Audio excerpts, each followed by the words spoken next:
Welcome to Football Discussion Daily. My name is Joe. I'm here with the co-host Gio. CGO or George. Today is the 22nd of April, 2026.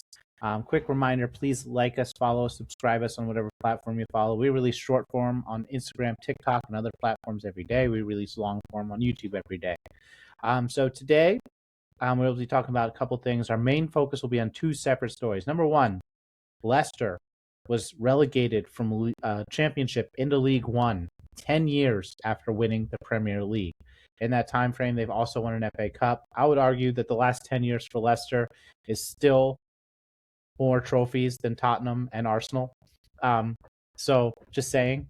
But they are relegated to League One. It's a sad story. They not many clubs have won the Premier League. Second story. Chelsea lost today 3-0 against Brighton. They did not look good. 3-0 is even flattering to Chelsea. George and I will talk through that.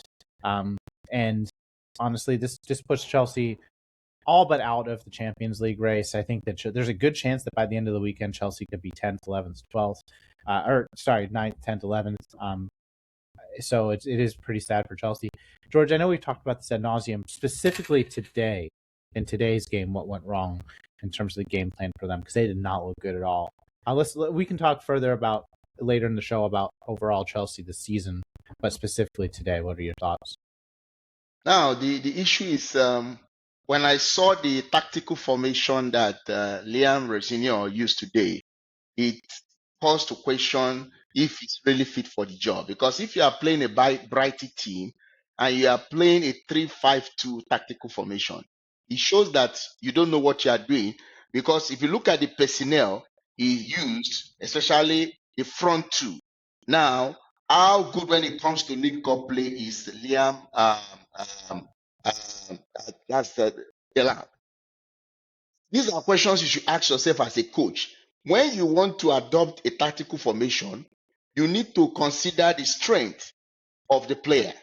I know Chelsea, when Chelsea played this same tactical formation against Arsenal in the Carabao Cup semi-final second leg at Emirates, he used the same tactical approach, and Liam Delap struggled in that game.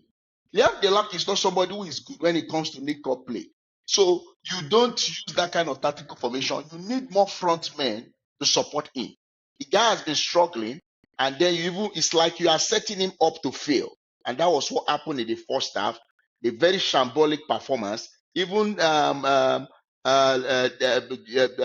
Neto was even struggling as well. He couldn't even beat his man. He struggled all through the game. Even tracking back was a problem for Pedro Neto. So I think the team was very disorganized. And like I told you, this team looked demotivated. Even when they conceded, even the second, the third goal, you don't see any kind of fighting spirit.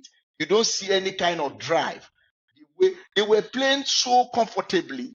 There was no urgency way they were playing, which tells you that I told you this guy has lost the dressing room. Yes. If the Chelsea board don't sack this guy by tomorrow morning, it means that they don't know what they are doing, because this guy has broken history. Chelsea lost George, 5 games without scoring a single goal. This only happened since 1912. That's the last time Chelsea experienced that. The Titanic was still present last time this happened. I get it. George, let's back up here and just say, I mean, Chelsea very well might sack him.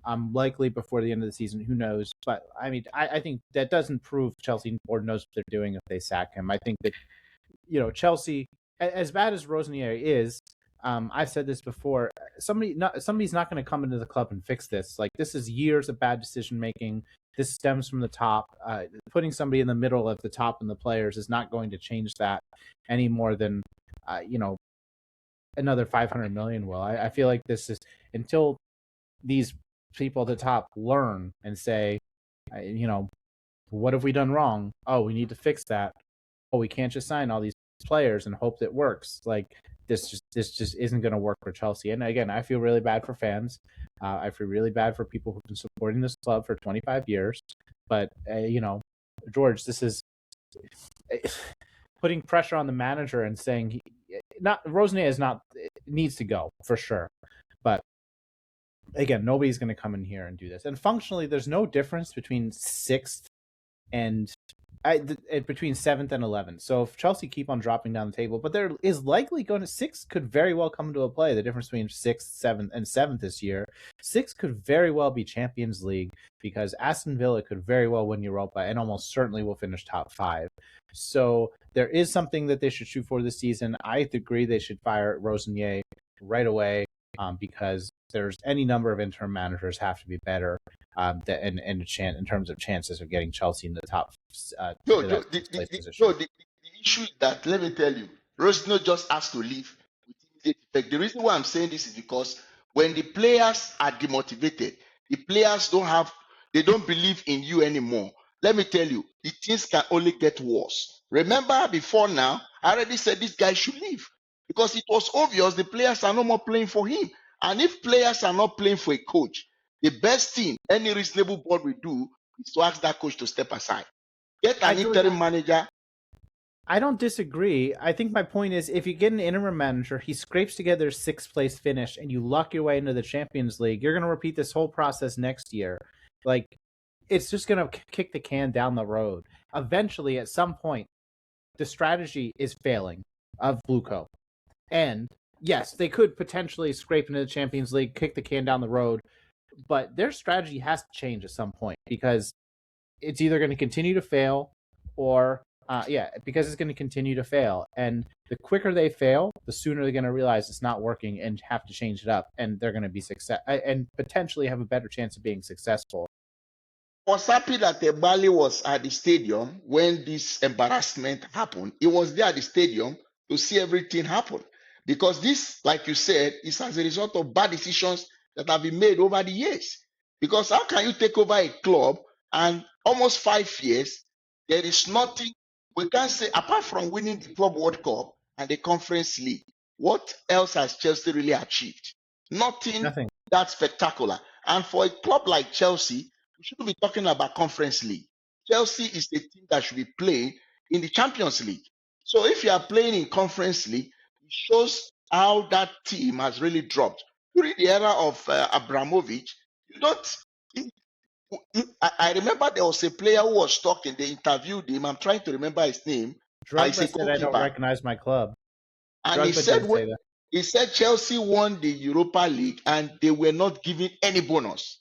He told them winning Europa League is not, Chelsea doesn't count Europa League as anything so spectacular. So it tells you the standard the club was operating at during that era. But under these new guys, I think it has been very, very disappointing the way they've been managing the club, bringing in. I think the club encourages mediocrity, and that's the level where Chelsea is at the moment, which is very unfortunate. For sure.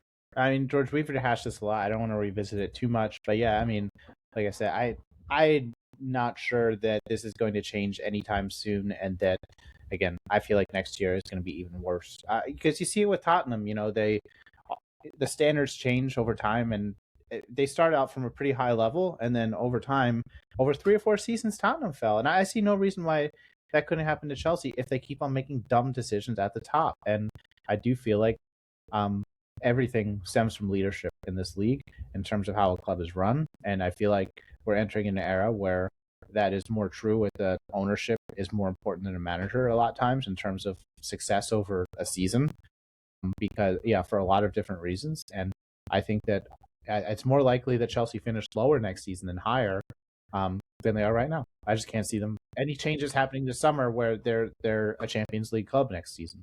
But Joe, if I may ask you, don't you think with the protests being made by Chelsea fans in London and other parts of the world, don't you think that will make the board to change their approach? George, how many of these they're still selling out every match. They're still getting a crazy amount of revenue from the Premier League. Until people like you stop giving money, they will not change. They do not care about protests. If I protest, a water company, and I keep on drinking their water, or any company, and keep on continuing to buy their product, that's not a protest. That's a complaint. Until you stop watching, they will not listen.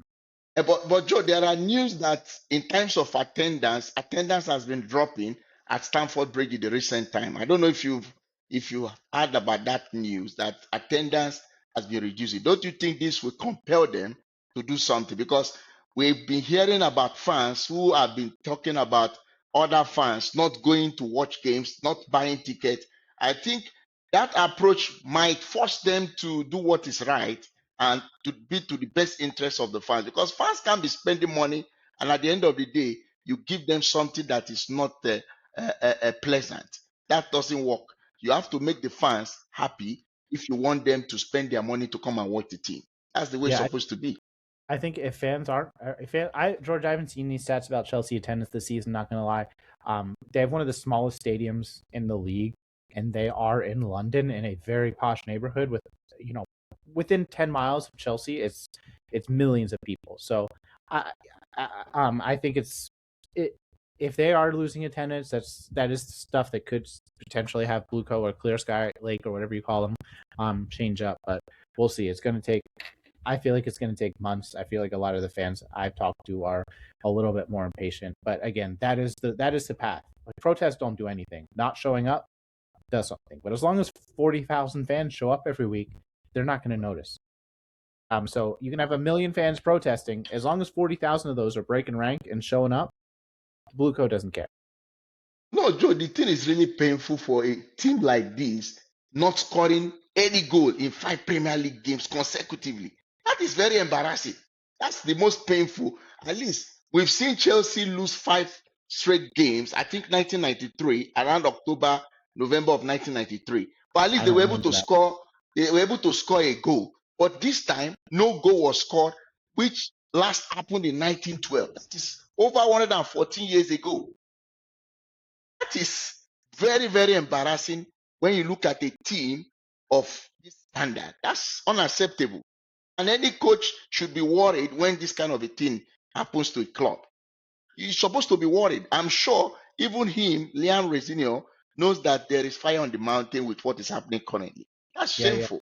Like I said, George, I honestly think it's going to get worse before it gets better. I think this has more echoes of what's happened with Tottenham over the last. I mean, Chelsea has started from a higher position in terms of their stature, that of an ownership who doesn't change strategy until it's way too late. We've had no indication that they're changing strategies. That's why I'm saying what I'm saying.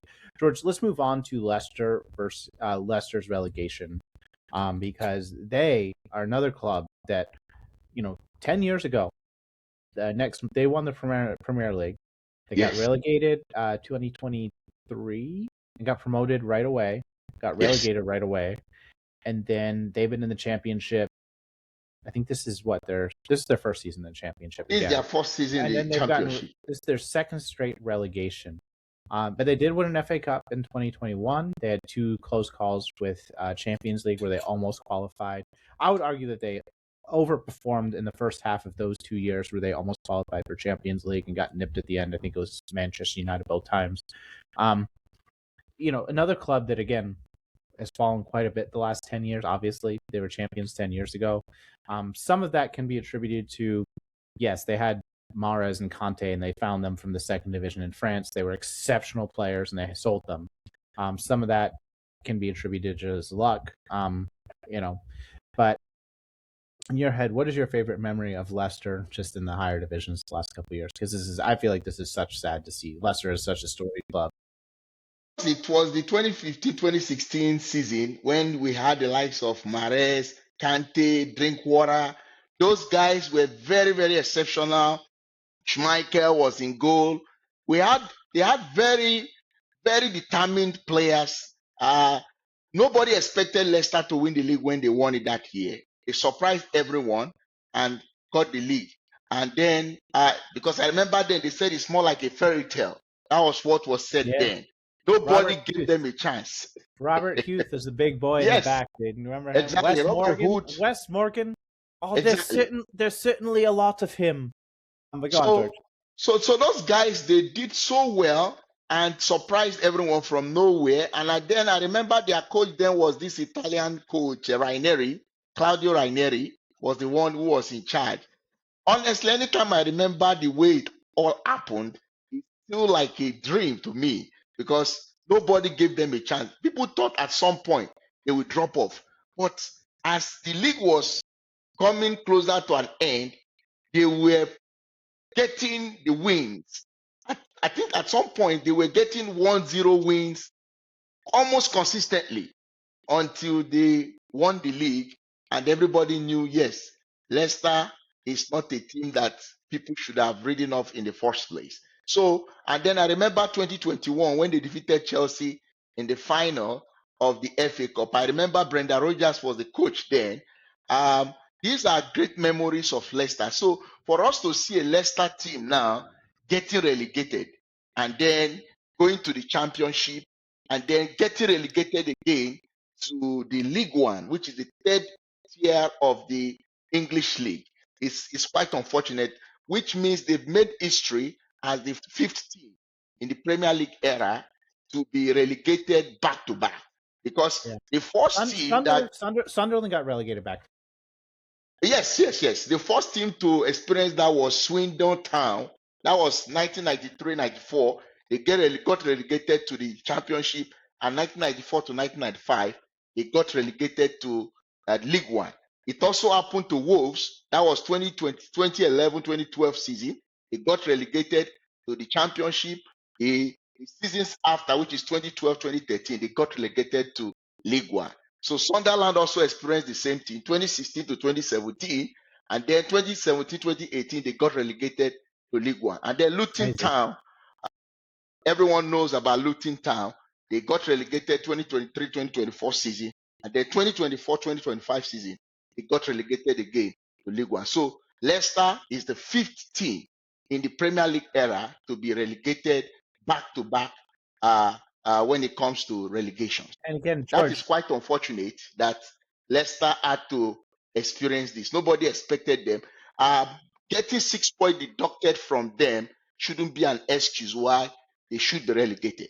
That shouldn't be an excuse, because we've seen Everton getting point deduction in the Premier League, and yet they escaped relegation. Even I think Nottingham Forest also got point deduction. They had very small point deductions, and they honestly were better teams. And there's a lot more nuance with those particular situations than just this particular. I mean, Leicester was bad, and it goes back to, I think this whole Leicester situation goes back to my scenario earlier.